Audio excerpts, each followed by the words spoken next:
siempre. Sí.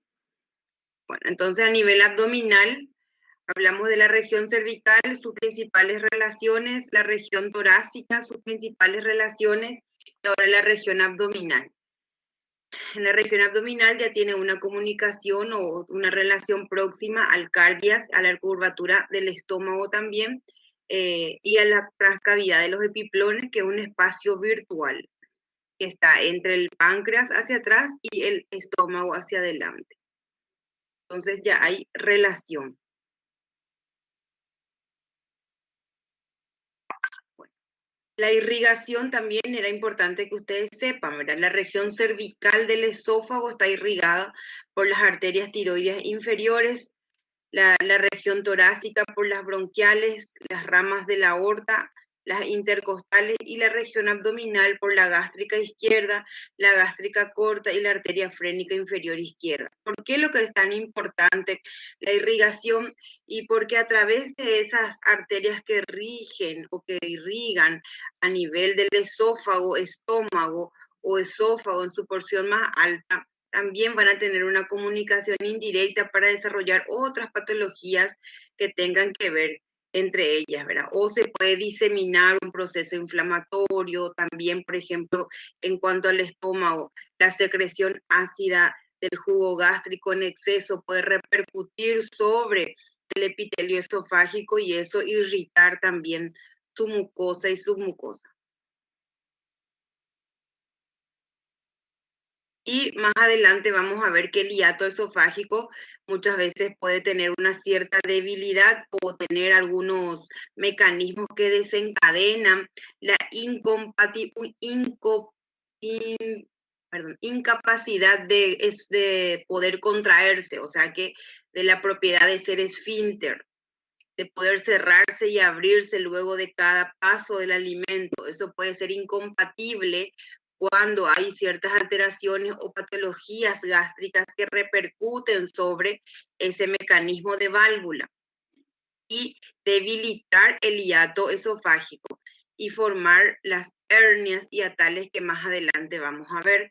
Y generalmente el comienzo suele ser con una enfermedad por reflujo gastroesofágico, o sea que hay un reflujo gástrico, permite el ascenso de una pequeña cantidad de jugo gástrico al inicio y luego eso ya se va evolucionando con el tiempo en forma más crónica, altera ya el epitelio normal del esófago y trae complicaciones posteriores que incluso un cierto porcentaje puede llegar a ser una lesión precursora y luego un tumor o un cáncer.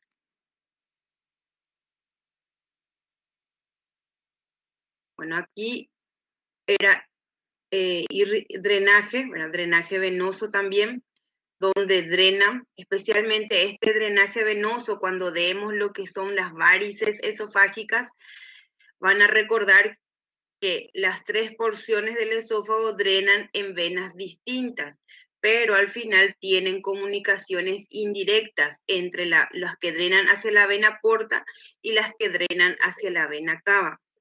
La región cervical es drenada gracias a la tiroidea inferior, la vena tiroidea, que desembocan en las brachiocefálicas, que finalmente son tributarias de la vena cava superior. La región torácica forman un plexo esofágico que van a drenar en la ácigos hacia la izquierda, en la hemiácigos hacia la derecha. La hemiácigos drena o es tributaria de la cava superior y la ácigos en la brachiocefálica izquierda, que finalmente forma la vena cava superior. Y la abdominal drena en la gástrica izquierda, luego en las gástricas cortas, finalmente también en la diafragmática inferior, y estas son tributarias de la vena esplénica que forma la vena porta. Entonces siempre o terminan en la porta o terminan en la cava. Las 2 porciones superiores drenan finalmente en la cava superior y la porción inferior del esófago drena finalmente en la vena porta. Eso significa que hay una comunicación porto-cava. Y cuando hay una afección sistémica que hace un aumento de presión venosa en la vena cava o viceversa, un aumento de presión venosa en la porta, como la hipertensión portal, es lo que puede desencadenar esa circulación colateral o las varices, dilatación de la pared de las venas. Las venas son más finas, son sensibles y cuando hay un aumento de presión dentro, fácilmente se dilatan y eso puede traer complicaciones posteriores como una ruptura y eso sangra. Se manifiesta como una hemorragia digestiva alta.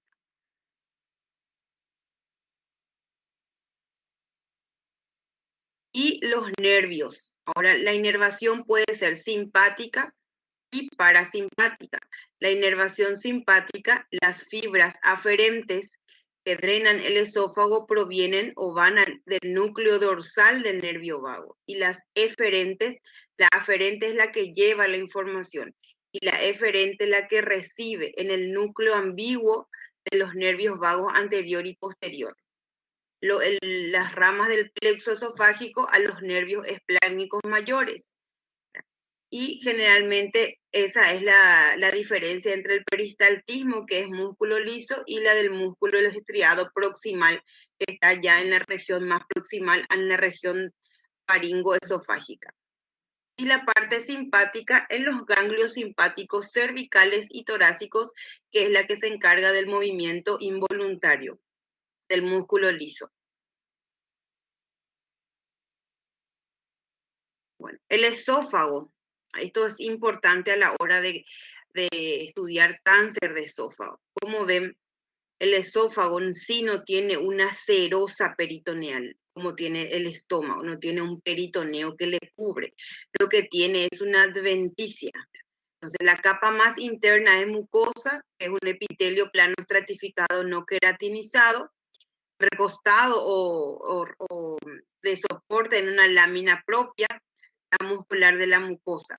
Luego la submucosa, que ahí están los ganglios, los vasos, el plexo de Meissner, que tiene un mecanismo neuroendocrino, que libera sustancias neuroendocrinas. Luego una capa muscular, la propia, la capa circular y longitudinal, y una adventicia. ¿Por qué no tiene esa serosa? Y esa serosa, al no tener esa serosa, ¿por qué es importante saber que no tiene serosa? Porque cuando hay un cáncer de esófago que atraviesa ya la mucosa, submucosa, y llega a la muscular fácilmente por vía linfática, una vez que llega a vía linfática o torrente, la submucosa fácilmente se va a diseminar a los ganglios que están alrededor del esófago, los traqueobronquiales, laringos, y también puede ir hasta la región vertebral por el plexo venoso.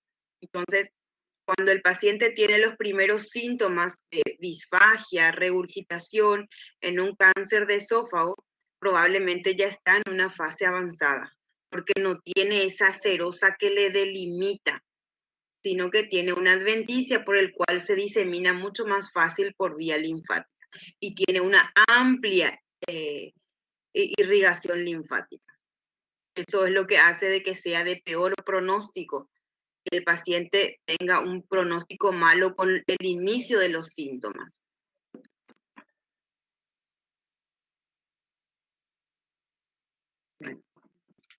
La línea Z es la zona de transformación de epitelio plano estratificado al plano estratificado no queratinizado al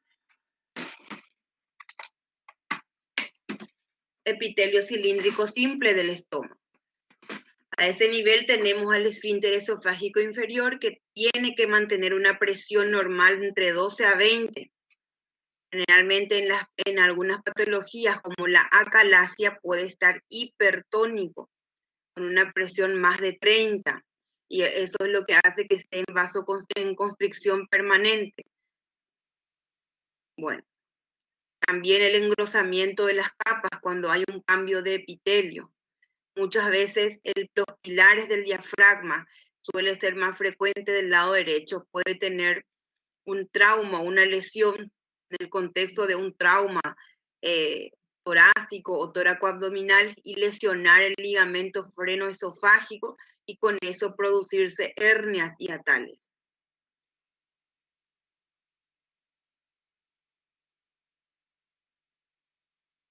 Esta es una imagen para que recuerden el centro tendinoso del diafragma y sus pilares que forman el hiato esofágico, ¿verdad? Hacen una forma de hendidura y forman el hiato esofágico que está atravesando, tiene que atravesar con los nervios vagos.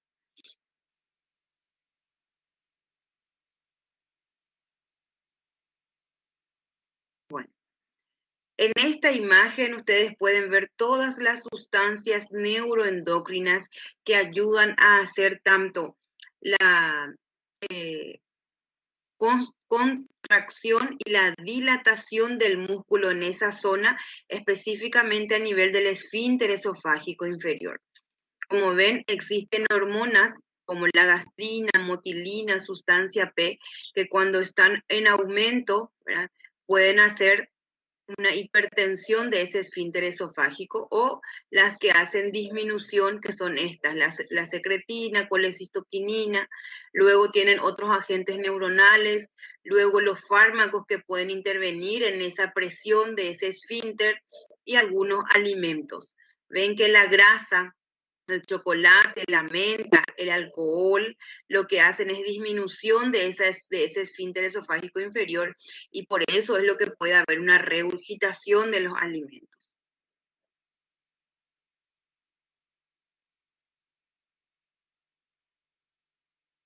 Bueno, y ahora sí empezamos en lo que es enfermedad por reflujo gastroesofágico. Lo que estaba al inicio era una generalidad de toda la parte fisiológica del esófago que deben de tener en cuenta para poder entender esas patologías esofágicas, ¿verdad?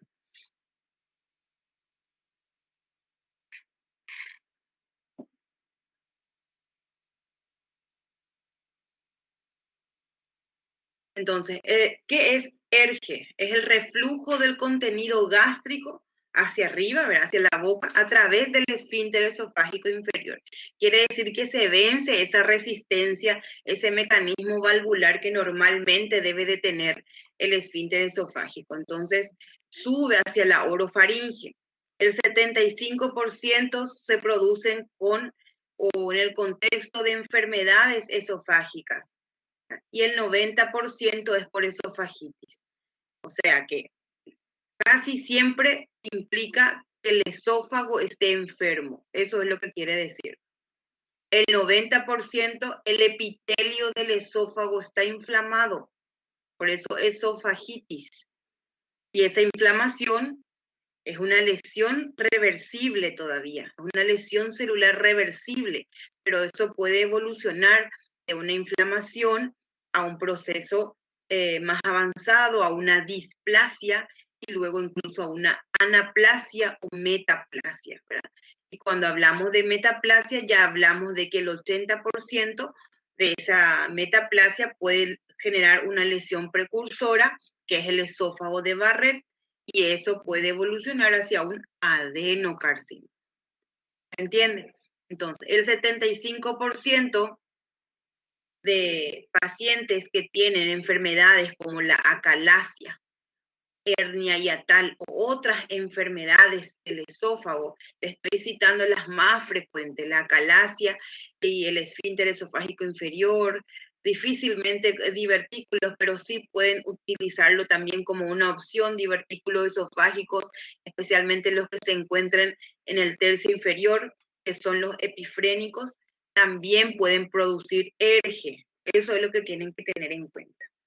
ERGE puede producirse cuando el esófago tiene una patología en sí, como la acalasia, divertículos esofágicos, o la otra enfermedad era ahí se me fue, la acalasia, divertículos esofágicos y alguna otra patología, que puede ser congénita también, incluso una estenosis, una atresia esofágica. Pero el 90%, la mayoría de las veces, se produce por una inflamación del esófago. Y eso se relaciona ¿con qué? Con las medidas higienodietéticas, o sea, con la dieta, con el consumo de grasas, generalmente alcohol, tabaquismo, de una forma repetida y crónica. Es una causa de morbilidad digestiva más común en la población, generalmente tiende a producirse, según la epidemiología, en los de clase media y más frecuente en los de raza blanca, más comparando con la clase opuesta.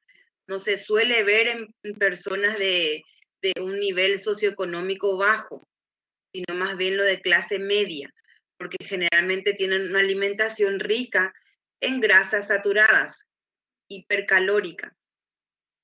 Pueden llegar a producir erosiones esofágicas. O sea, de un simple proceso inflamatorio puede llegar a producir una úlcera, y esa úlcera significa apertura o lesión, vamos a decir así, donde abre la pared del esófago, en este caso del esófago, o sea, pierde la continuidad, por eso se dice solución de continuidad. Entonces se ulcera y eso puede evolucionar a lesiones precursoras, como les dije, el esófago de Barrett y de ahí a un adenocarcinoma. Entonces, la pregunta que siempre se hace es, ¿la esofagitis puede comenzar evolucionando hacia una lesión precursora que es el esófago de Barrett? Y es en el 80% de los casos a un adenocarcinoma esofágico. No es el cáncer más común del esófago, pero si hablamos de cáncer en el tercio inferior, es generalmente el adenocarcinoma al tipo histológico que asienta a ese nivel y que tiene como lesión precursora el esófago de Barrett. ¿En qué tipo de pacientes suele presentarse? Esa es la otra pregunta. En pacientes de raza blanca y con nivel socioeconómico medio,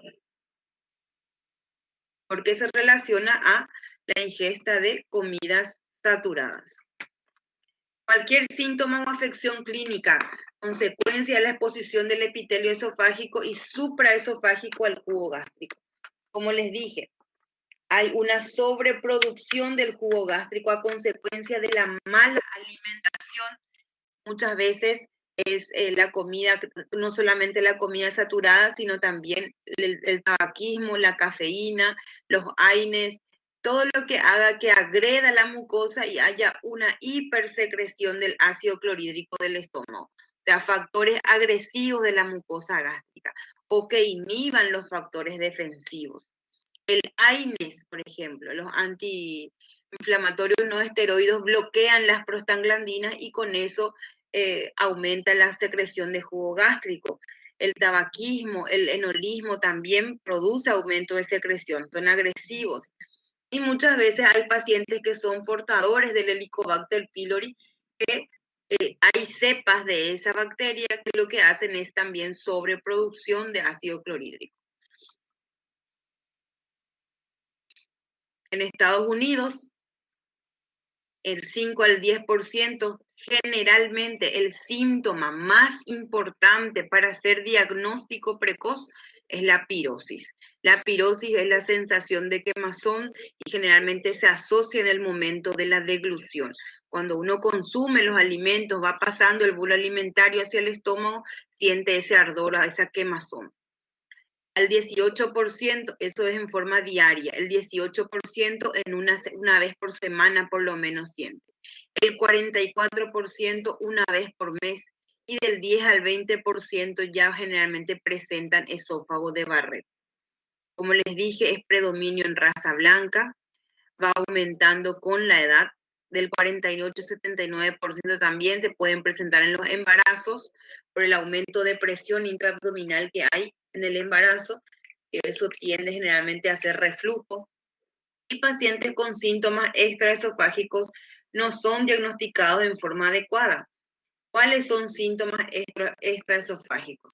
Muchas veces, a veces el paciente acude porque tiene tos persistente o dolor torácico o la sensación de un cuerpo extraño a nivel de la garganta. Entonces no se toma muy en cuenta esos síntomas y pudiera estar teniendo un síndrome esofágico y en consecuencia ese síndrome una enfermedad por reflujo. Yo ya vi casos donde las mujeres generalmente presentan como la presencia de un globo en la garganta. Un globo histérico se llama. ¿Por qué se produce el reflujo? 1. Puede ser por la incompetencia del esfínter esofágico inferior. 2. Puede ser porque hay un daño de la válvula permanente. O sea, está interrumpida o está alterada el mecanismo de cierre y apertura. 3. Exposición del epitelio esofágico, ya sea por una lesión o por síntomas que hagan que altere el epitelio. Otro puede ser el Helicobacter pylori, quiere decir que hay una infección por Helicobacter persistente a nivel gástrico.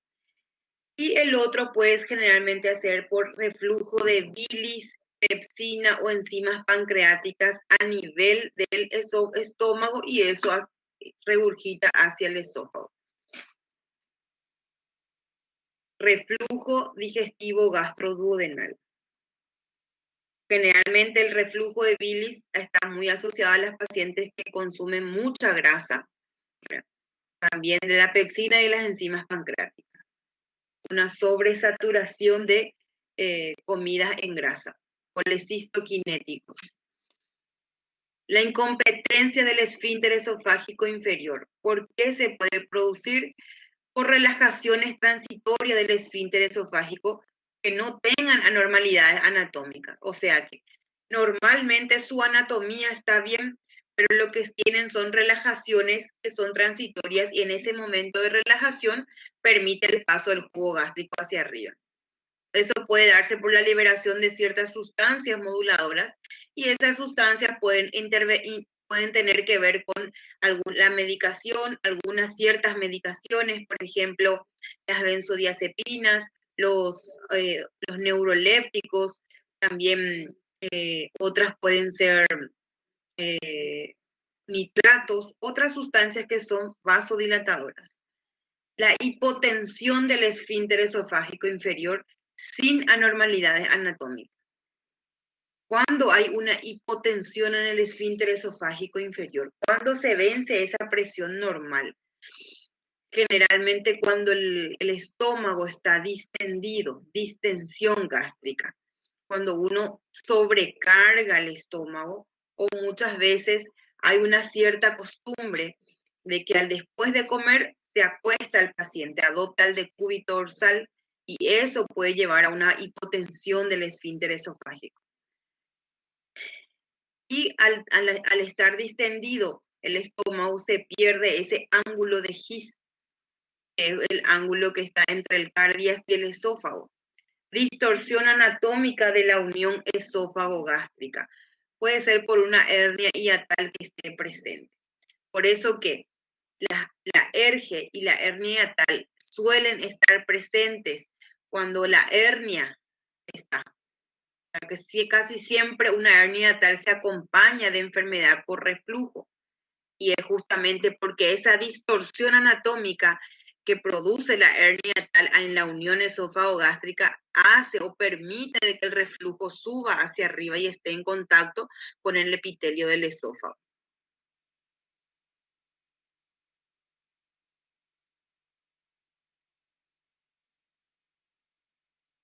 Los factores de riesgo, la obesidad, como les dije, el consumo exagerado de la comida y especialmente grasa saturada, el alcoholismo o el tabaquismo, porque producen agresión de la mucosa y con eso hipersecreción gástrica, alimentos grasosos, condimentados, medicaciones como la teofilina, la aminofilina, la butiliosina, los bloqueadores de canales de calcio que son hipotensores. ¿Quiénes pueden usar entonces los bloqueadores de canales de calcio? ¿Quiénes? Los que tienen, los que son pacientes cardiópatas con síndrome coronario agudo, constante, que ya tuvieron preinfartos, que son anginas inestables o anginas estables, o hipertensos crónicos que ya reciben bloqueadores de canales de calcio, porque generalmente eso no es la primera elección para tratamiento de un paciente con presión alta, pero en ciertos casos, como en el caso de los diabéticos, en las personas que tienen raza negra y son hipertensos, se prefiere usar bloqueadores de calcio. Entonces piensen que esos pacientes con el tiempo pueden desarrollar ERGE. Lo mismo la teofilina. La teofilina, ¿en qué tipo de paciente se usa? En los pacientes asmáticos, los que tienen asma con el tiempo pueden desarrollar ERGE. Enfermedades de colágeno como la esclerodermia. ¿Por qué? Y porque produce una disfunción motora a nivel de la contracción del peristaltismo y con eso vence el mecanismo valvular.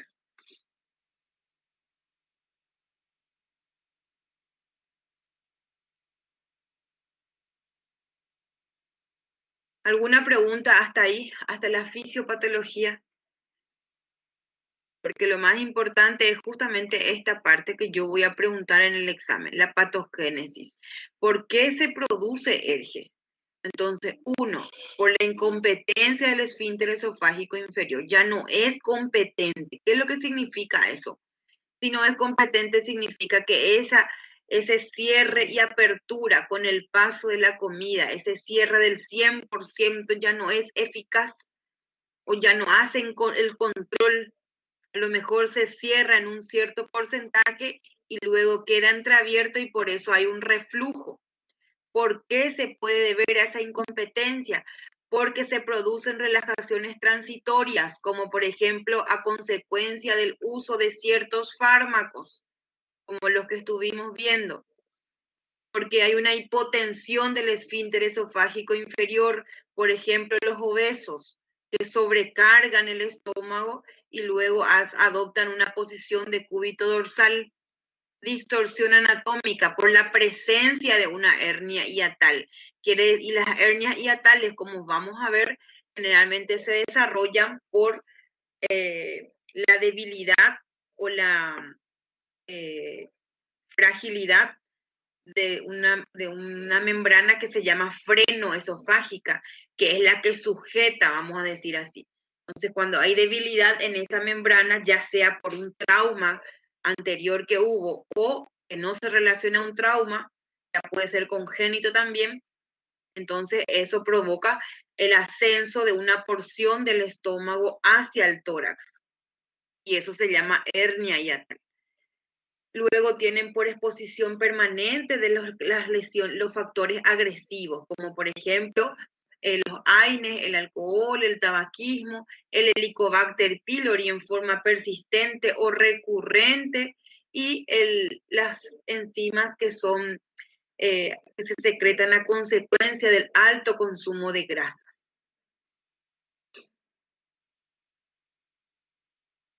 Síntomas. El primer síntoma suele ser la pirosis. Con ese síntoma ustedes tienen que sospechar de ERGE. Bueno, y eso se produce porque hay un reflujo del ácido hacia arriba.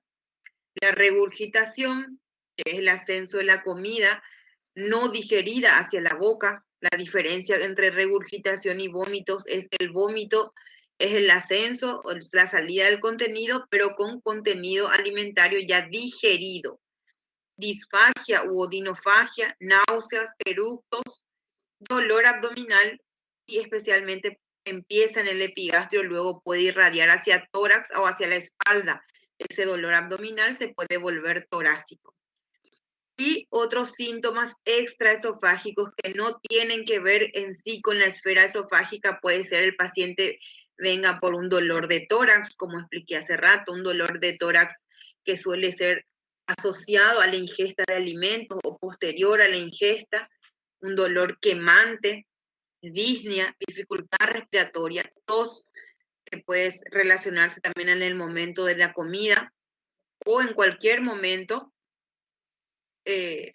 sibilancias en el caso ya de un paciente asmático y que a consecuencia de eso esté haciendo ERGE, broncoespasmo, erosiones dentales porque el flujo retrógrado que va hasta la boca, como es ácido, entonces hace erosiones a nivel del diente y la voz ronca quiere decir eso cuando está asociado a la irritación del nervio frénico, perdón, del nervio laringio recurrente o cuando hay una patología que está comprimiendo o irritando ese nervio laringio. La sibilancia y el bronquioespasmo también puede verse allá una fístula, una presencia de complicaciones que producen como un cuadro de síndrome asmático.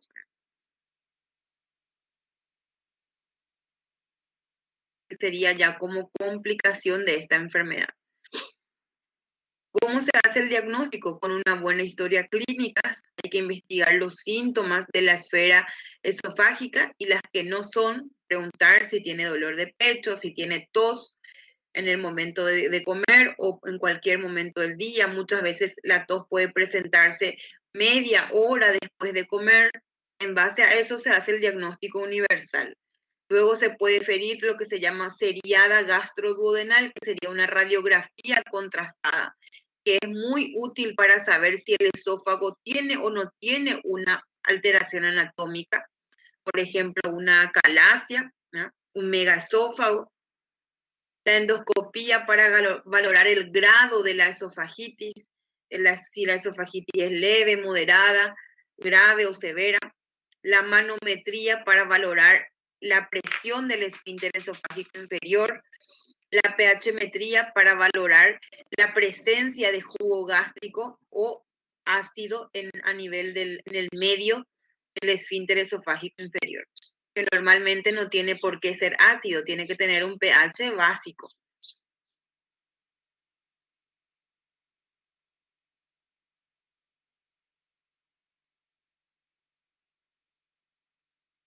Como les dije, la seriada esófago gastroduodenal, que sería una radiografía contrastada, nos sirve para mirar si hay alguna enfermedad en el esófago.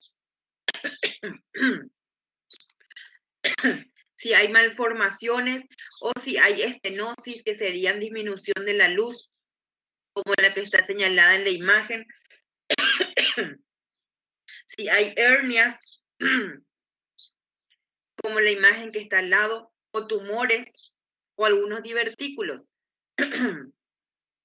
Entonces, en compañía de estas alteraciones anatómicas puede haber ERGE. Perdón. Y también se puede evaluar la motilidad o la kinesia a nivel del esófago gástrico. ¿Por qué?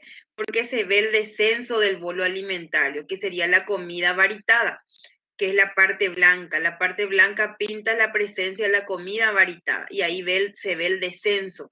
Y de esa forma, indirectamente, se estudia la motilidad del esófago. La endoscopía diferencia entre ERNE y ERGE. En realidad, ERGE significa enfermedad por reflujo gastroesofágico y ERNE significa enfermedad por reflujo neuroendocrino. Entonces, en ERGE nosotros vamos a ver la displasia, vamos a ver la inflamación de la mucosa, porque eso se toma una muestra de biopsia, se manda anatomía patológica y ahí viene el grado de displasia. Y uno macroscópicamente también ya puede esperarse el grado aproximado de displasia que va a venir, o incluso anaplasia, metaplasia, ¿verdad? Y el ERNE significa que es neuroendocrino, no va a haber alteración en el epitelio. Valorar el efecto del reflujo crónico sobre el esófago. En ausencia de esofagitis no se descarta la enfermedad porque puede ser neuroendocrino. Existencia o ausencia, específicamente esto es lo que siempre uno tiene miedo de encontrar porque, como les dije, tiene un alto porcentaje de convertirse a un adenocarcinoma. Y esta es la clasificación de Savary-Miller. Muchos de ustedes ya habrán visto en fisiopatología los grados de esofagitis, grado 1, 2, 3, 4 y 5. Es como se observa. Generalmente el grado 1 tiene una lesión única, lineal, no es ulcerativa, no es con erosión, sino simplemente una coloración más acentuada con signos inflamatorios. Tiene generalmente un solo pliegue. El grado 2 ya presenta una lesión circular, ciertas erosiones, como estoy aquí marcando, ya puede haber exudado, que sería un líquido, y está limitado a más de un pliegue. El grado 3 ya la lesión circular es mucho más erosiva y ya con secreción. El grado 4 ya hay úlceras diversas, incluso úlceras crónicas, y el grado 5 ya es un epitelio de Barrett.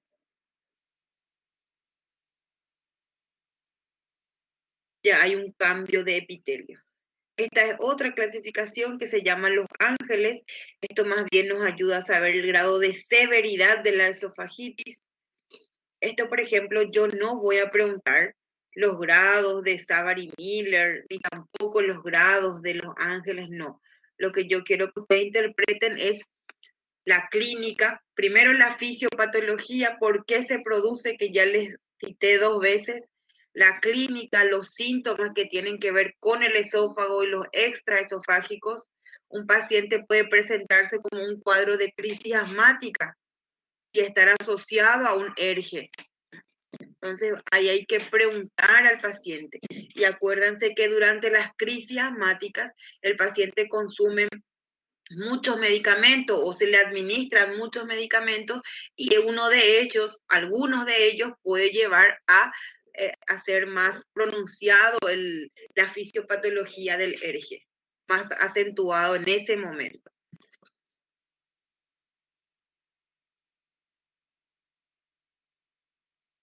La manometría, finalmente el método auxiliar más importante para el ERGE es la endoscopía. ¿Por qué? Porque yo puedo visualizar, puedo clasificar, tomar biopsia y tener el resultado por anatomía patológica. ¿Y qué es lo que más uno teme? Que evolucione a un cáncer. ¿Y quién me dice eso? La anatomía patológica, el esófago de Barrett, ¿verdad? Y el grado de displasia que hay. La manometría es importante, es muy importante para determinar la etiología. ¿Qué es lo que le llevó al paciente? Porque tanto cuando ustedes van a comenzar a tratar, si no erradican la causa de la enfermedad, el paciente va a volver a acudir nuevamente al consultorio, va a volver a ir por molestia o incluso por peores complicaciones ya. Entonces, la manometría es muy útil para saber si la causa tiene que ver con la disminución de la presión del reposo. Entonces, la manometría determina la presión del esfínter esofágico inferior y la actividad contráctil del cuerpo esofágico. En síntesis, primero pueden descartar una acalasia con la manometría. ¿Ya?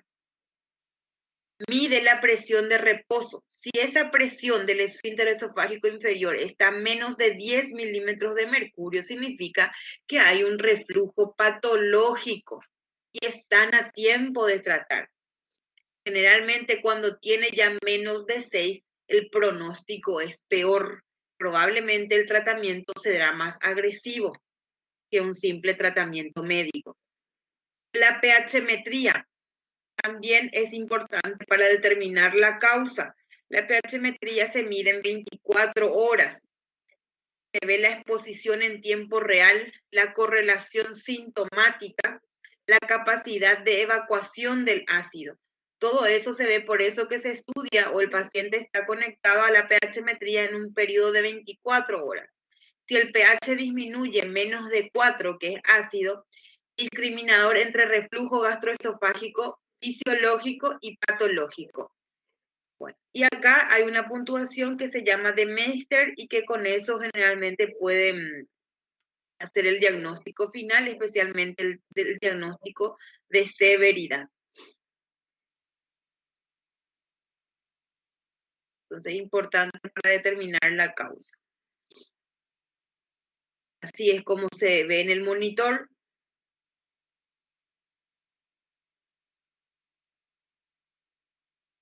Tratamiento. El tratamiento de primera línea son adoptar medidas higienodietéticas y cambiar el estilo de vida, especialmente cuando uno estimula o tiene la hipótesis de cuál es la causa. ¿Verdad? Tratamiento médico, dar fármacos para disminuir esa acidez gástrica, fármacos tónicos del esfínter esofágico inferior y en todo caso, si tiene tratamiento, se opta por la cirugía. El esófago de Barrett es quirúrgico.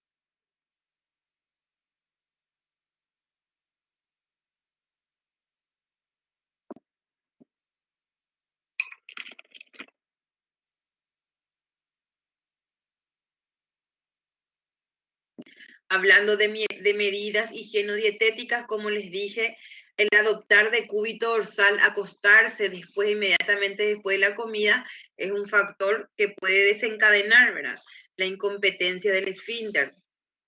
Entonces se dice al paciente que levante la cabecera, como está aquí, en torno a 40, 60 grados, modificar cantidad y composición de las comidas, evitar consumo de tabaco y AINES, evitar irritantes como las grasas, café, alcohol, chocolate, menta u sustancias o alimentos o frutas cítricas, realizar comidas frecuentes, entre 3 a 5 por día.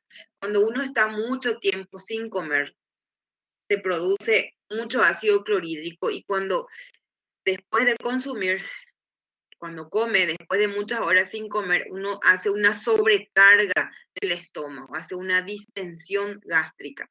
Y eso, como vimos, forma parte de la fisiopatología. Entonces, dar mejor más veces, con más frecuencia, entre 3 a 5 espaciadas, aumentar el consumo de fibras y de agua.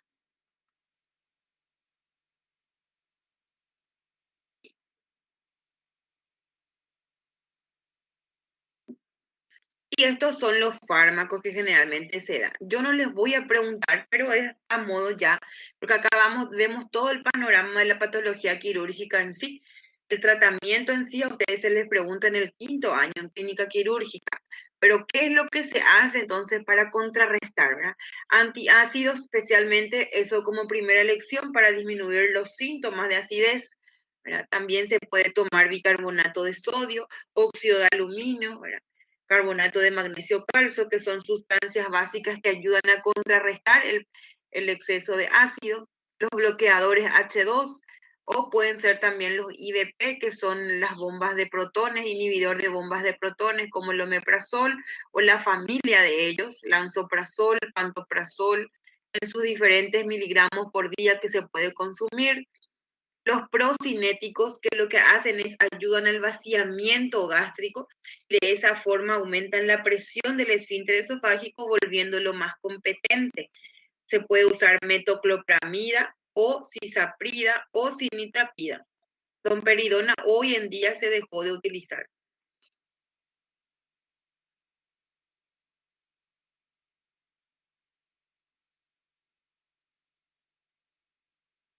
Bueno, el tratamiento quirúrgico es especialmente cuando el esfínter esofágico es totalmente ya incompetente.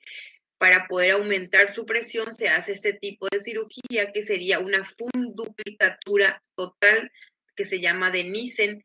Significa que se envuelve el fondo del estómago por detrás como una bufanda con los pilares del diafragma.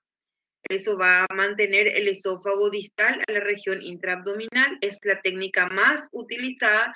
Se puede hacer por videolaparoscopía y las consecuencias que pueden tener es que el paciente posterior a eso tenga una estenosis de esa zona del esófago o atrapamiento de gas.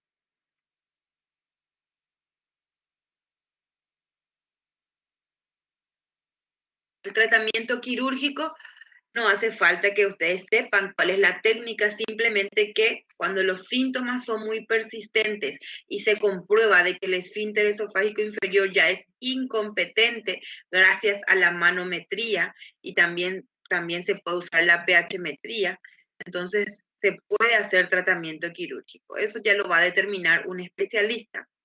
Lo importante es que ustedes diagnostiquen esta enfermedad y sepan por lo menos el manejo médico general. Hernia hiatal. El siguiente tema, que como dijimos se relacionan bastante con ERGE, ¿verdad?, porque suelen estar asociados. Generalmente se da por debilidad del ligamento o la membrana frenoesofágica. También puede ser por el ligamento arqueado medial, por una fascia preaórtica o por la musculatura de los pilares del diafragma que están débiles, ya sea por algún traumatismo o porque el paciente presenta una deformación en la columna, cifoescoliosis o fenómenos degenerativos como el envejecimiento, que lo que hace es menos producción de colágeno y con eso debilidad de estas estructuras anatómicas. También pueden hacer malformaciones o alteraciones congénitas. Uno ya nace con ausencia de esa membrana, por ejemplo, y también puede relacionarse con proceso inflamatorio de la zona, como dijimos, el ERGE, y las cicatrices. Haber tenido una cirugía previa. Ausencia del retroceso normal del esfínter esofágico inferior a su posición infradiafragmática tras la deglución. Diferencia de presiones intratorácico y abdominal. Cuando hay esas diferencias de presiones, lo que suele suceder es que hay un efecto vacío durante la inspiración que tracciona el estómago y acorta el esófago. Entonces, de esa manera asciende parte del esófago hacia el tórax. Cuando hay una diferencia de presión,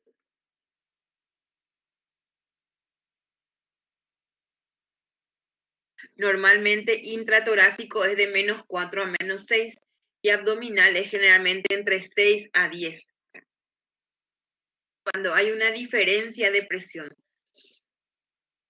cuando aumenta demasiado la presión intraabdominal, generalmente empuja al diafragma hacia arriba y eso altera la presión intratorácica, hace de que sea más positiva que negativa. Y de ahí que a consecuencia de eso puede, como dice acá, empujar en la inspiración porque no se expira, no se expande todo el pulmón, entonces hay un efecto vacío y con eso se tracciona el estómago hacia arriba con cada inspiración.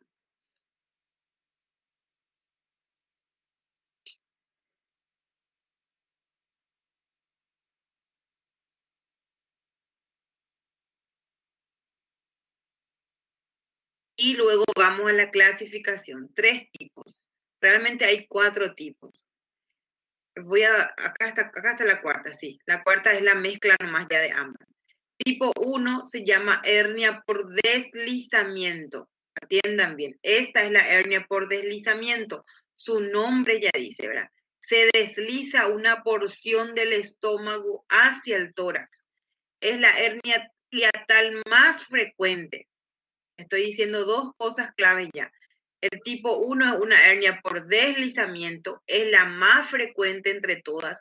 Se da en un promedio de 45 a 50 años y hay un desplazamiento de la unión esófago-gástrica hacia el mediastino posterior. Tiene un saco de peritoneo parietal parcial, o sea que no tiene prácticamente la hernia. Una hernia normalmente tiene un saco que suele ser, en el caso de las hernias que son elementos intraabdominales, en este caso el estómago, es peritoneo.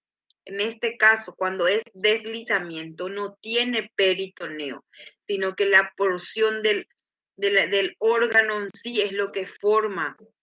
No necesariamente hay peritoneo, sino que es solamente una porción, saco de peritoneo parcial en la región posterior y la mayoría está sin peritoneo. La mayor parte de la hernia es sin peritoneo. ¿Entiendes? Solo una pequeña parte posee peritoneo. Tema de examen también. Por eso se llama desliza. Es como si fuera que el órgano sube, pero sin necesariamente el peritoneo que lo reviste. El deslizamiento ocurre así. La pared del órgano forma el saco de la hernia. El tipo 2 ocurre en 40%, más frecuente después de los 60 años, y lo que hay un desplazamiento del fundus gástrico. La unión esófago-gástrica en su posición intraabdominal normal. O sea que la porción del fondo gástrico es la que sube hacia el tórax. Luego tenemos la mixta, que es un desplazamiento de la unión esófago-gástrica y del fundus gástrico. Ustedes recuerdan de que en la unión esófago-gástrica está esófago y cardias. Entre el esófago y cardias hay un ángulo que se llama ángulo de His. Muchas veces en este tipo 2, ese ángulo de His es lo que, en vez de formar un ángulo agudo, que generalmente es de 60 grados, tiene un ángulo recto, Y eso es lo que ayuda a que se desplace hacia arriba, formando una hernia paraesofágica. Se pierde ese ángulo de His. El tipo 3, entonces, es una mezcla de ambas, ¿verdad? Puede ser de la unión esófago-gástrica por pérdida del ángulo de His, o el mismo fondo gástrico puede subir también. La tipo 4 sería una hernia más compleja, donde casi todo el estómago ya está en el tórax. Prácticamente es una traslocación completa casi del estómago al tórax. Está invertida la situación. También puede ser intestino. El intestino, el colon, el ángulo esplénico del colon, desplazamiento de todo el estómago, o puede ser intestino u otros. Quiere decir que la lesión a nivel del hiato esofágico es mucho más amplia. O sea que puede haber por deslizamiento, puede haber paraesofágica y puede haber la tipo 3, que es mixta, ambas.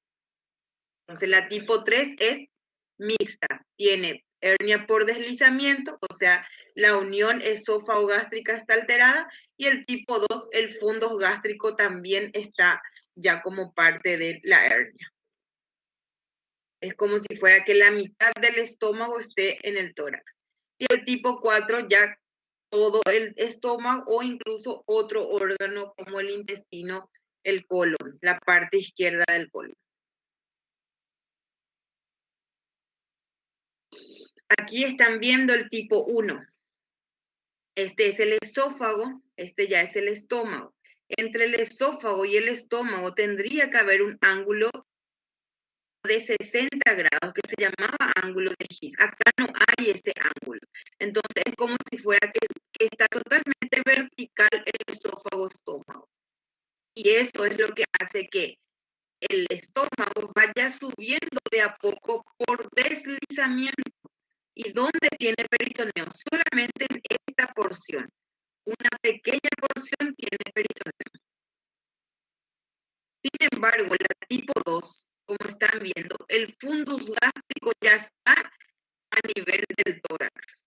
No necesariamente el problema fue este ángulo de His que no existe, sino más bien por debilidad del hiato, parte del estómago va subiendo hacia arriba. Esto generalmente es la que se relaciona porque las patologías que hacen aumento de presión intraabdominal. Y la tipo 3, como ven, es mixta. Tenemos la unión esófago-gástrica y también el fondo gástrico, como que casi la mitad del estómago está arriba, a nivel del tórax, y el tipo 4 ya todo el estómago ya está a nivel del tórax.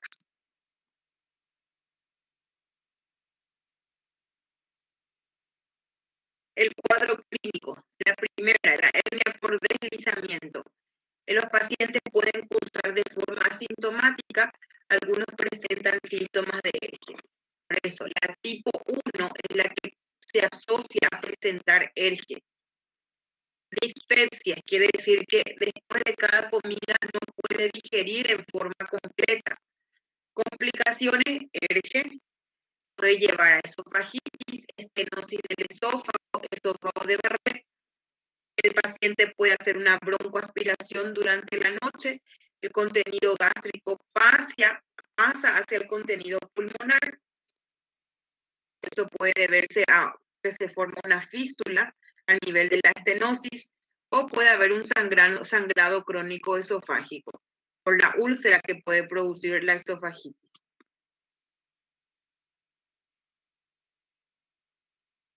La hernia paraesofágica o la mixta, que sería el tipo 2 y 3, el síntoma más frecuente suele ser la plenitud postprandial. Eso significa que después de la comida se sienten como con la boca del estómago muy hinchado, se sacian de una forma temprana, con 2 o 3 bocados de comida, ya se sienten satisfechos, porque el fundus gástrico está en el tórax y a nivel del hiato esofágico está siendo comprimido el esófago.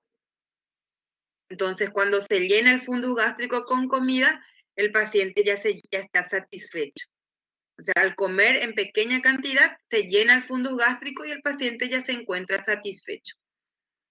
También puede haber dolor torácico retroesternal porque el estómago se distiende en esa zona cuando se llena después de comer, disnea después de las comidas, porque como les dije, se llena el fundus gástrico. Cuando se llena esa porción que es la hernia que está a nivel del tórax, no pasa la comida hacia abajo, entonces el paciente siente esa distensión gástrica, tiene dolor de pecho y dificultad respiratoria. Y las hemorragias y gastritis también se producen como complicaciones.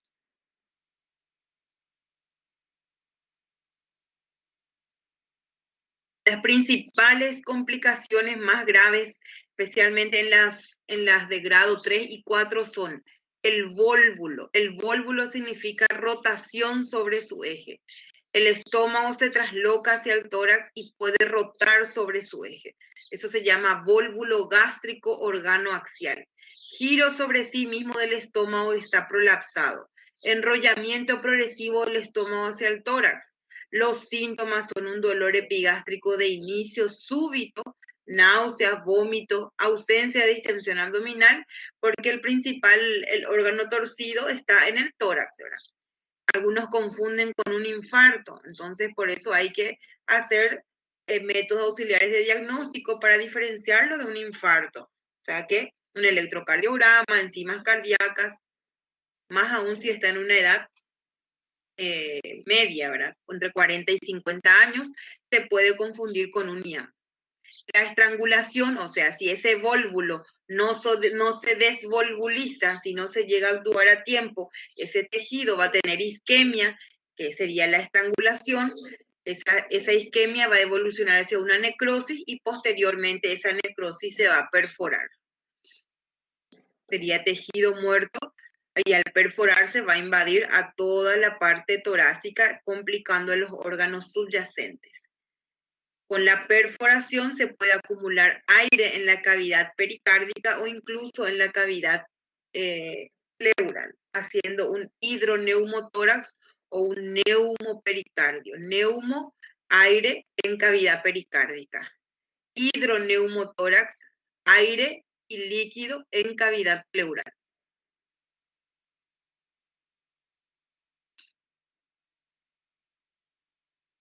¿Cómo se hace el diagnóstico? El diagnóstico se hace a lo mejor muchas veces de una forma incidental. Uno se hace una radiografía de tórax para otro tema, para otra cirugía o por un cuadro pulmonar, porque tiene síntomas pulmonares. Y de una forma incidental, de un hallazgo inesperado, significa eso, se ve en la radiografía de tórax que parte del estómago está en el tórax. Se ve una imagen redondeada de partes blandas, está superpuesta a la silueta cardíaca, puede tener un nivel hidroaéreo que sería aire y agua, ausencia de la burbuja gástrica, y a nivel de la incidencia lateral, que sería la imagen lateral de la radiografía, se puede ver que hay un aumento de la densidad retrocardíaca, o sea, por detrás del corazón está muy pintado, de una densidad muy alta. Y se puede ver también hay aire detrás del corazón, de la imagen de la silueta cardíaca. La imagen anteroposterior y la imagen lateral, que vamos a observar. Se ve una imagen anteroposterior en la imagen A, donde ven que está superpuesta a la figura cardíaca. Aquí hay un nivel hidro, lo que está arriba, perdón, aéreo, y abajo hidro, agua, aire.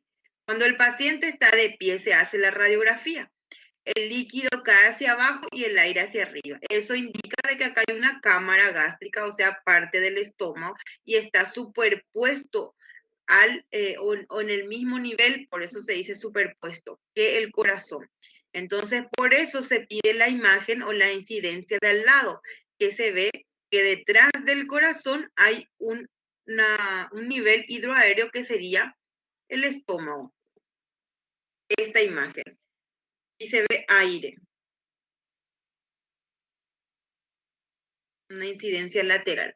Aquí se ve mejor porque esto ya es una radiografía varitada, esto es el estómago y acá ya se ve la porción del estómago que está dentro de la cavidad torácica. Este es varitado, radiografía varitada. Porción del estómago en el tórax con comida.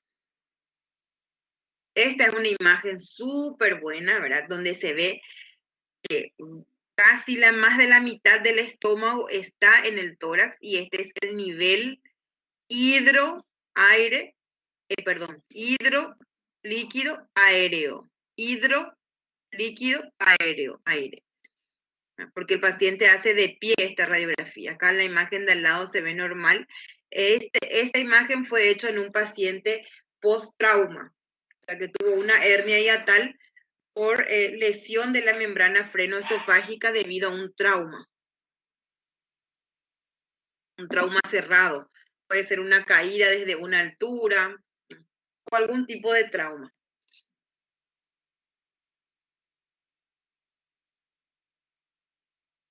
Bueno, aquí es una radiografía contrastada que se le llama seriada esófago gastroduodenal.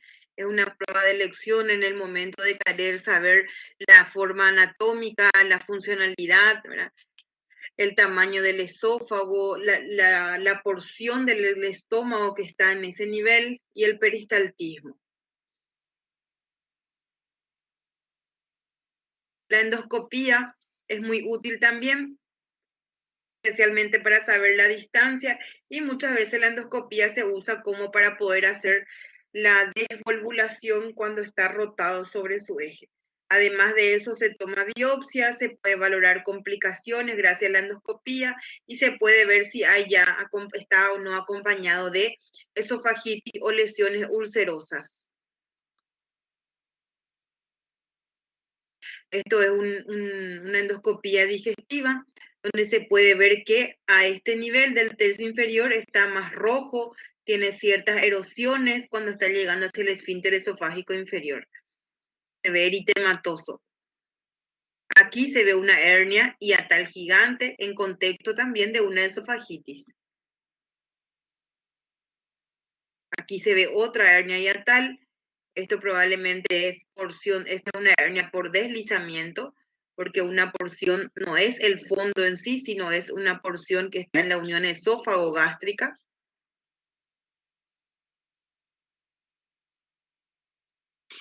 Se puede utilizar la tomografía cuando es más inespecífico todo, ¿verdad? Especialmente cuando uno quiere descartar un cáncer como diagnóstico diferencial, un cáncer de esófago, o que sienta de que esté concomitante un cáncer de esófago, crea que su hipótesis sea un cáncer de esófago o una hernia tal, no es muy específico para hacer diagnóstico definitivo de hernia esofágica, sino más bien para diagnóstico diferencial. La manometría, cuando uno piensa que está relacionado o asociado a enfermedades del esfínter esofágico inferior, y hay que descartar también trastornos de motilidad gástrica previos al tratamiento quirúrgico, para eso se pide la manometría. Entonces, el algoritmo será hacer el diagnóstico clínico en el caso de que el paciente presenta síntomas, porque acuérdense que en el grado 1 la mayoría son asintomáticos. Luego del diagnóstico clínico se hace una seriada esófago-gástrica y luego ya se puede hacer una endoscopía digestiva. Además de eso, si es que es operable, ¿verdad?, se puede pedir una manometría o una tomografía como método auxiliar para poder descartar cualquier patología que esté al mismo tiempo que una hernia hiatal. ¿Por qué? Porque en el momento de la cirugía eso podría empeorar la técnica quirúrgica. Entonces hay que descartar otras patologías esofágicas asociadas. Y el tratamiento, ¿verdad? No hay un tratamiento médico específico para la hernia hiatal. Los que se acompañan de ERGE, se trata el ERGE, como lo vimos anteriormente. Tratamiento quirúrgico puede hacerse si es por un trauma un cierre del hiato, ¿verdad? Se reconstruye el hiato, o también se puede hacer ese mecanismo antirreflujo, que es la funduplicatura de Nissen, que es la que vimos que se hacía también en el ERGE. ¿Cuáles son las indicaciones quirúrgicas? ¿Cuándo hay que operar necesariamente en estas circunstancias? Cuando la esofagitis es grave, erosiva grave, cuando los síntomas son muy rebeldes, cuando tiene reflujo, cuando tiene otros síntomas de alarma como dolor torácico asociado y tiene una hernia gigante que está a punto de hacer un vólvulo, cuando la necesidad de tratamiento médico a largo plazo, sobre todo en pacientes que son muy jóvenes, pacientes que son que no cumplen el tratamiento, o sea, son incumplidores con el tratamiento. Cuando hay una hernia tal de gran tamaño, se puede prevenir que una hernia hiatal mediana vaya evolucionando a una de mayor tamaño. Entonces, todas estas son indicaciones quirúrgicas que ustedes todavía no es necesario que sepan, pero entonces el tratamiento, no hay un tratamiento específico, el tratamiento va a depender si tiene o no alguna indicación quirúrgica. Si tiene ERGE, se trata el ERGE como tratamiento médico, y el tratamiento quirúrgico en sí es la reparación del hiato esofágico o el mecanismo antirreflujo. Si es que tiene un vólvulo, se hace una desvolvulización. Y eso es todo. ERGE y hernia hiatal. Por sobre todo tienen que saber la fisiopatología, que serían cuál es el mecanismo por el cual se produce esta enfermedad, la clínica y cuáles son los métodos auxiliares de diagnóstico que van a utilizar. ¿Alguna pregunta?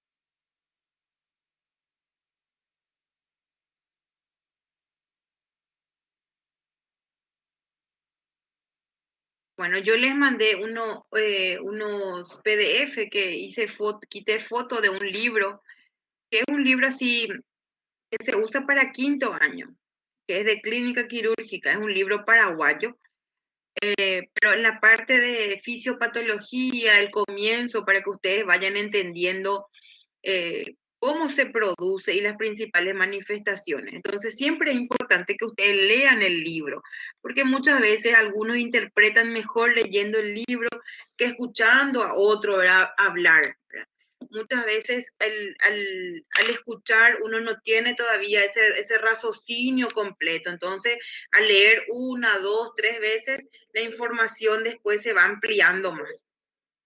Entonces, por eso les mandé, no es que yo les mando para que lean todo eso para el examen final, sino que es una forma de ayuda para que ustedes puedan interpretar estas patologías. Porque cuando uno no ve en vivo, en directo, no es lo mismo. Cuando uno no tiene presente ahí al paciente y no ve el mecanismo por el cual se produce esa enfermedad. ¿Se entiende? Y tampoco son patologías muy frecuentes. No es algo que van a estar observando siempre. Solamente que existe, y justamente lo que tienen que hacer es diagnóstico diferencial. Porque dolor en epigastrio es lo que más van a encontrar en los pacientes. Y uno no va a decir dolor en epigastrio, hernia hiatal, o dolor en epigastrio, ERGE ya de entrada, sino que más bien va a ir haciendo la semiología del dolor, relacionando las causas, los factores de riesgo que ese paciente tiene para desarrollar una patología esofágica.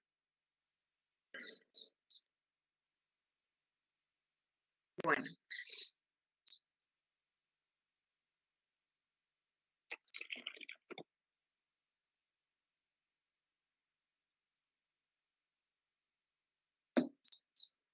¿Ustedes tienen otra clase hoy? ¿Ahora?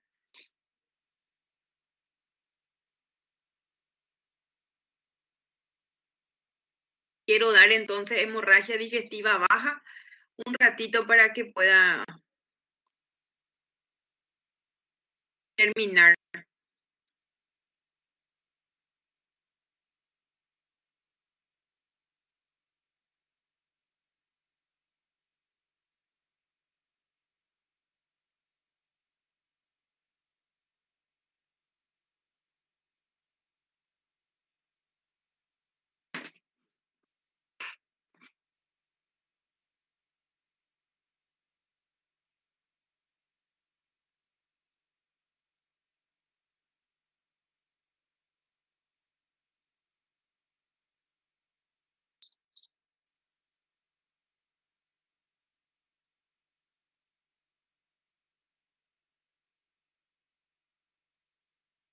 Bueno,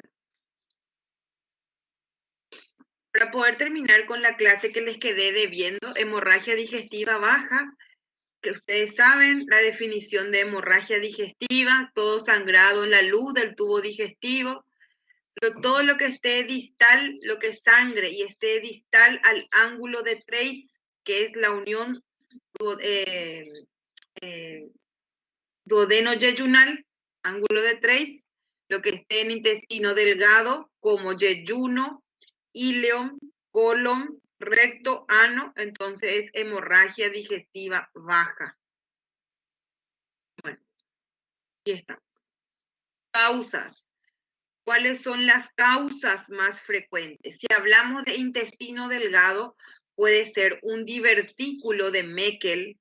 El divertículo de Meckel es un divertículo congénito. Quiere decir que no todos tienen, sino que tienen algunas personas que tuvieron un defecto en el desarrollo embrionario por persistencia del conducto ónfalo-mesentérico. Generalmente ese divertículo se encuentra hacia el ileón terminal, a 80 centímetros de la válvula ileocecal, y como su nombre dice, es un divertículo, es una herniación o una protrusión que sale desde la pared del intestino hacia la cavidad peritoneal, hacia afuera del intestino. Generalmente se dice que es un divertículo verdadero porque contiene todas las capas del intestino, contiene mucosa, submucosa, muscular y serosa. Cuando ese divertículo se lesiona y sangra, porque normalmente puede tener un epitelio que no es igual al epitelio del intestino, sino un epitelio gástrico o pancreático. Y como es un epitelio anormal en esa zona y al tener contacto con materia fecal, se puede lesionar, ulcerar y sangrar. Y eso provocar la hemorragia digestiva baja. Otra causa es la enfermedad de Crohn. La enfermedad de Crohn es una enfermedad inflamatoria intestinal, es autoinmune, un proceso autoinmune,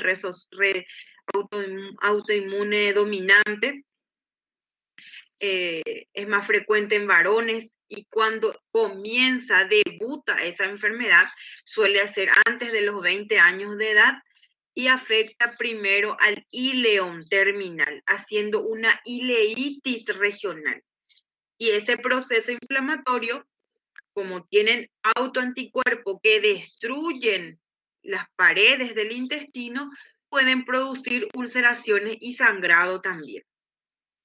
Las angiodisplasias son malformaciones venosas o comunicaciones arteriovenosas anómalas que por tener una malformación tiene una debilidad en la pared y con cualquier irritación o mecanismo se lesionen y sangran.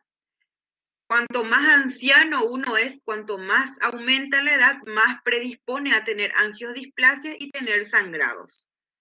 Y tumores del intestino, ya sea benignos o malignos. Los tumores benignos, los pólipos endorrectales, existen varios tipos de pólipos, algunos son sésiles, quiere decir que son como espesamiento de la pared de la mucosa, y otros tienen como un pedículo, un cuello. Luego esos pólipos se pueden transformar en tumores ya malignos, el cáncer de colon del lado derecho o el cáncer del colon del lado izquierdo. Eso, como también el cáncer es como un crecimiento endofítico o exofítico, o sea, significa que crece hacia la luz o crece entre las capas por un mecanismo de erosión, ulceración, sangra.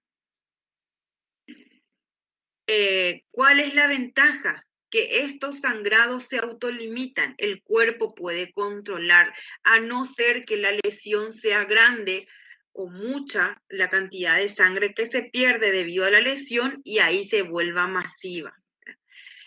A nivel colon recto, la causa más frecuente de hemorragia digestiva baja es la enfermedad diverticular. Los divertículos son como bolsitas, son como saculaciones o herniaciones, donde más frecuentemente se producen el sigmoides, porque el sigmoides es una zona donde hay más sobrecarga de trabajo, es el que se encarga de excretar la materia fecal, entonces hace un movimiento más persistente y continuo. El colon sigmoides es móvil, es estrecho y es el que más trabajo tiene, o sea, el que tiene más responsabilidad para hacer el movimiento de excreción. Entonces, a consecuencia de eso, es la zona expuesta a formar divertículos con mayor frecuencia. Y esos divertículos se pueden inflamar, se pueden infectar o también pueden sangrar, porque el fecalito o la materia fecal dura arrastra, lesiona la mucosa y sangra. Por eso que se asocia a pacientes que tienen constipación crónica o estreñimiento o que su materia fecal es dura. Angiodisplasia también, que son las mismas malformaciones que les hablé hace rato, entonces eso puede existir en el intestino delgado y en el colon, y también los tumores. Y algo que es muy frecuente, tanto hoy en día en varones como en mujeres, hemorroides. El hemorroide significa el descenso del plexo hemorroidario hacia afuera, hacia el ano. Y con el descenso se lesionan las arterias o las ramas de las arterias hemorroidales y sangra. Yo no les voy a preguntar ahora todo qué es el divertículo de Meckel, qué es la enfermedad de Crohn, qué son las angiodisplasias, no. Lo que quiero que sepan son las causas, tanto de intestino grueso como de intestino delgado.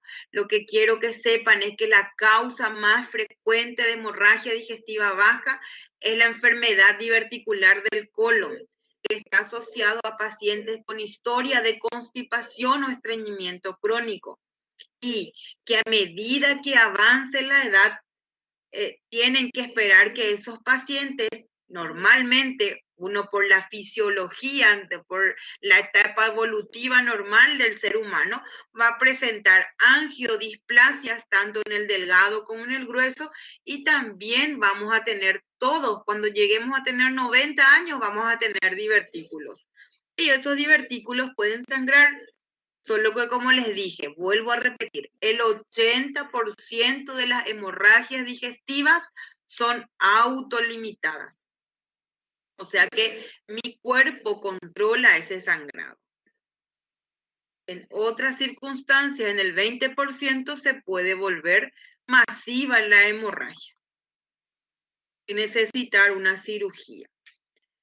Bueno, y aquí tienen un cuadro donde les ejemplifican las causas más comunes de hemorragia digestiva baja dependiendo de la edad. Y esto es muy útil porque cuando ustedes hagan guardia en pediatría o vayan al consultorio a acompañar a las pediatras o a los pediatras y ven que un niño viene por sangrado en recto o rectorragia o melena, generalmente rectorragia es lo que representa más a la hemorragia digestiva baja. Entonces piensen, ¿qué puede ser que esté sangrando? Divertículo de Meckel es un divertículo congénito. Una enfermedad inflamatoria intestinal es una enfermedad autoinmune. Está la enfermedad de Crohn y también está la colitis ulcerosa o rectocolitis. Puede ser un pólipo juvenil, puede ser una reduplicación intestinal o una malformación vascular. Aquí está por frecuencia. Adolescentes, también divertículo de Meckel, enfermedad inflamatoria, pólipos, enterocolitis infecciosa, que sería como una gastroenteritis, pero es por causa de un germen muy tóxico como la Escherichia coli o como la Shigella salmonella, como el Campylobacter, que son gérmenes que tienen enterotoxinas que liberan y destruyen generalmente la mucosa o la pared del intestino. Incluso puede llevar a una necrotización de ese intestino, malformaciones vasculares, y antes se veía mucho fiebre tifoidea que producía lesiones que daban sangrado también de la mucosa gastrointestinal.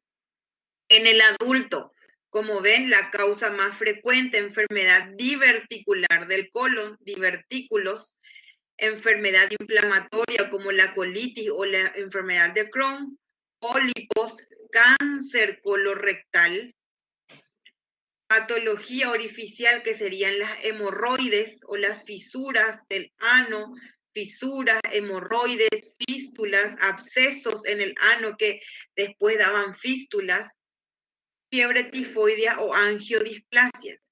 Y en los ancianos, enfermedad del colon diverticular, isquemia intestinal, cáncer de colon y angiodisplasia. Entonces esas son las posibilidades que tienen que pensar. Tema de exámenes todo. Este cuadro. Bueno, ¿qué va a manifestar el paciente? ¿Por qué va a ir al hospital? Por rectorragia, que es lo clave. Rectorragia es sangrado rojo por el ano, que generalmente se ve por el papel higiénico. Muchas veces uno no ve que sale la materia fecal de color rojo, pero al limpiarse con el papel higiénico uno ve el sangrado rojo rutilante. Generalmente es post-evacuatorio. Sin embargo, la hematoquesia es la sangre mezclada con las heces, coloración rojo vinosa. O sea que sí se va a ver la materia fecal ya de una coloración vinosa. Y la melena es la coloración negra, que la melena suele ser patrimonio de la hemorragia digestiva alta. No se suele ver en la hemorragia digestiva baja melena. ¿Por qué? Porque la melena, para que se produzca esa coloración negra, fétida, como el alquitrán, así dice, ¿verdad? La melena es eso. Tiene que haber un sangrado en el tubo digestivo de por lo menos, esa sangre tiene que permanecer 8 horas en el tubo digestivo como mínimo para que la hemoglobina se transforme en hematina. Y por ese proceso de fermentación, esa hematina es lo que le da ese color negro y olor fétido, que es característico de la melena. Y para que permanezca 8 horas en el intestino delgado, tuvo que haber estado en una situación más alta, más arriba. Por eso que la melena se piensa en primer lugar que es por hemorragia digestiva alta, antes del ángulo de Trace. Ahora, ¿en qué caso puede haber en la baja? Es frecuente que se encuentre en pacientes que tengan cáncer de colon derecho, o sea, está hacia el lado derecho. Entonces tarda más o es una zona más próxima hacia la región proximal, entonces por eso puede presentar melena. Entonces, la hemorragia digestiva baja se presenta como rectorragia o hematoquesia. ¿Puede haber melena en la hemorragia digestiva baja? Puede haber. ¿En qué caso? Cáncer de colon derecho. Cuando la sangre está en el tubo digestivo, es catártica. ¿Qué es lo que significa eso? El paciente estimula el peristaltismo y el paciente aumenta el número de defecaciones, defeca con más frecuencia.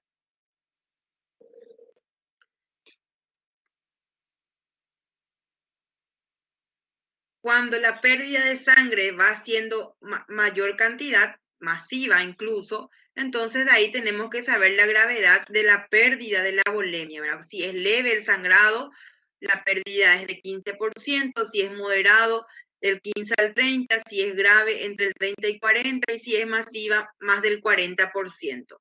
Esto tienen que saberlo por la clínica, especialmente la tensión arterial sistólica, la frecuencia cardíaca, y también puede tener que ver la frecuencia respiratoria. Pero los dos parámetros que tienen que fijar, porque ustedes van a llegar en la urgencia, van a tomar los signos vitales y ahí ya tienen que tener el grado de, o sea, que si es el sangrado es leve, moderado, grave o masivo.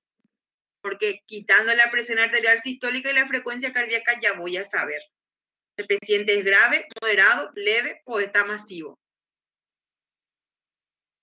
Tema de examen. El manejo del paciente, el examen es clínico. El tratamiento inicial es si el paciente tiene un sangrado importante y está hemodinámicamente inestable, lo que se hace es tener muestra de sangre para hemoglobina hematocrito, colocar una vía venosa para hacer reposición de la volemia, colocar una sonda vesical para saber que el paciente esté orinando en forma adecuada y el shock esté compensado, evaluar si amerita o no transfusión de sangre según el resultado de la hemoglobina hematocrito o el grado de descompensación del paciente, y lo más hemodinámicamente posible, estable, se lleva al paciente para hacerlo la colonoscopía y determinar la etiología definitiva. Y muchas veces por medio de la colonoscopía se puede hacer también ya el tratamiento, que sería tratar de detener la hemorragia. Aquí se ve en la imagen un cáncer de colon. Ven que es una lesión fea, una lesión que protruye hacia la luz, vegetante como polipoide, ¿verdad? Y aquí se ve un pólipo. El pólipo es la lesión precursora del cáncer. O sea que tiene que haber un pólipo antes para que se transforme en un cáncer. Secuencia pólipo-cáncer. ¿Qué se hace con ese pólipo? Se extirpa, se manda a estudiar por anatomía patológica y ahí se ve el grado de diferenciación. Y ahí se hace un seguimiento con el paciente, ya sea semestral, luego anual, dependiendo de lo que informe el resultado de anatomía patológica. ¿Qué se hace con el cáncer de colon? Si todavía es operable, está en un estadio donde no hay signos de metástasis o no hay evidencia de metástasis, porque se hace toda la estadificación, se extirpa la zona que contiene el cáncer. Si es colon sigmoide, sigmoidectomía. ¿Qué se hace con la unión que queda? Se vuelve a unir, se reanastomosa. Si no se puede unir en el momento, se puede hacer una colostomía, que sería momentáneo por cierto tiempo, hasta que después de unos meses o un año se pueda volver a restituir el tránsito. Reanastomosis. Eso sería ya técnica quirúrgica.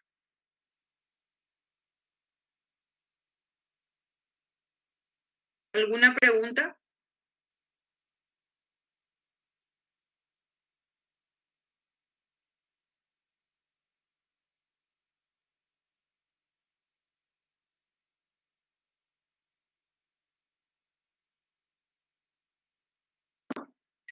Espero entonces que hayan comprendido.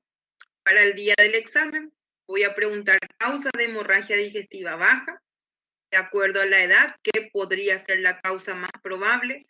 Voy a preguntar de intestino delgado y grueso, específicamente, el grado de volemia que puede presentar el paciente, de pérdida de volemia. El estudio gold standard para diagnóstico y tratamiento es la colonoscopía. Esta colonoscopía es flexible porque puede llegar hasta la unión de la válvula ileocecal. Y eso. No voy a preguntar de la patología que causa en sí. Después también voy a preguntar sobre la melena, rectorragia y hematoquesia. ¿Qué es melena? ¿Qué es rectorragia, hematoquesia? Preguntar si la melena puede existir en la hemorragia digestiva baja.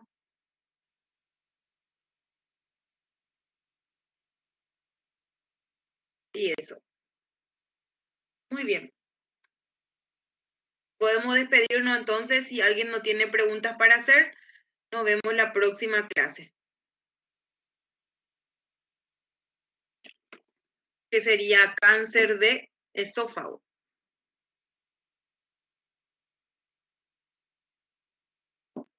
De nada. Buen inicio de semana para todos.